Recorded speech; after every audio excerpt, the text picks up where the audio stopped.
कर्म करने वाला पुरुष मोक्ष को प्राप्त होता है।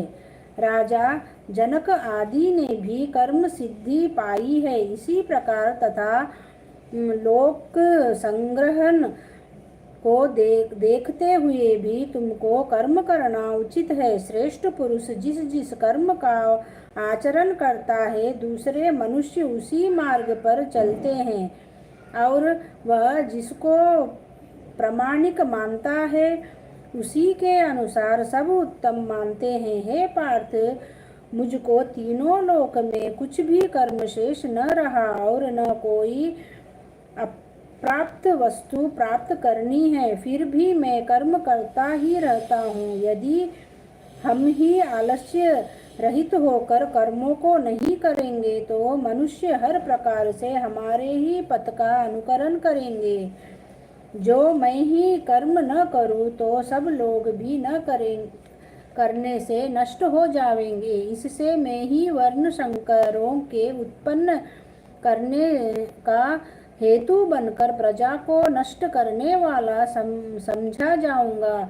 जिस प्रकार अज्ञानी फल की इच्छा करके कर्म करता है, वैसे ही फल की इच्छा न करते हुए ज्ञानी को लोक शिक्षा की इच्छा करते हुए कर्म करना उचित है। कर्म में आसक्त अज्ञानियों की बुद्धि में ज्ञानी भेदभाव उत्पन्न न करे, परंतु आप स्वयं कर्म करता हुआ उससे भी प्रसन्नता पूर्वक कर्म करावे। हे अर्जुन, सब कर्म प्रकृति के गुण से ही उत्पन्न होते हैं, परंतु जिनकी बुद्धि अहंकार से भ्रष्ट है, ऐसे मूर्ख लोग समझते हैं कि हम करता है, परंतु जो गुण और कर्म के विभाग को सच्चा तत्व जानता है, वह ज्ञानी पुरुष यह समझकर इसमें आसक्त नहीं होता कि गुणों का यह खेल आपस में हो रहे हैं।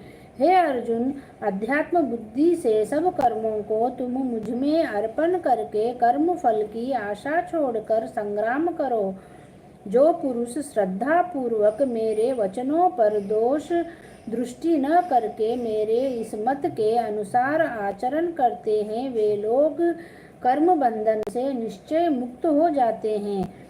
और जो अज्ञानी इस मत पर दोष दृष्टि करते हुए इसको ग्रहण नहीं करते, वे संपूर्ण ज्ञान से रहित है। इनको नष्ट हुआ जानो।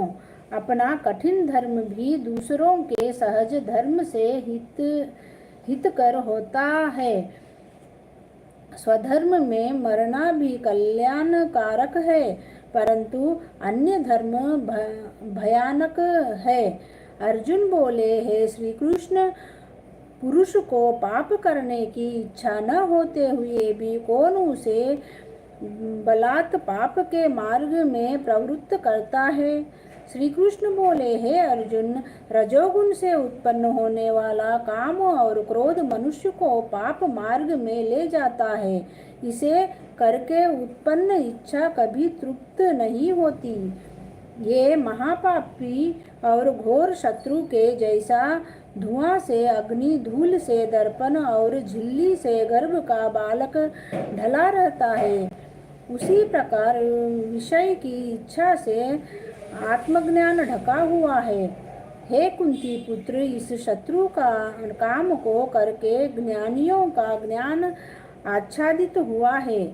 इंद्रिया, मन और बुद्धि इस काम के आश्रय स्थान है। इनके सहारे विषयेच्छा ज्ञान को आच्छादित करके जीव को मोहित कर लेता है। अतएव तुम सर्वप्रथम इंद्रियों को वश में करके ज्ञान और विज्ञान को नष्ट करने वाले इस पापी काम को जीतो।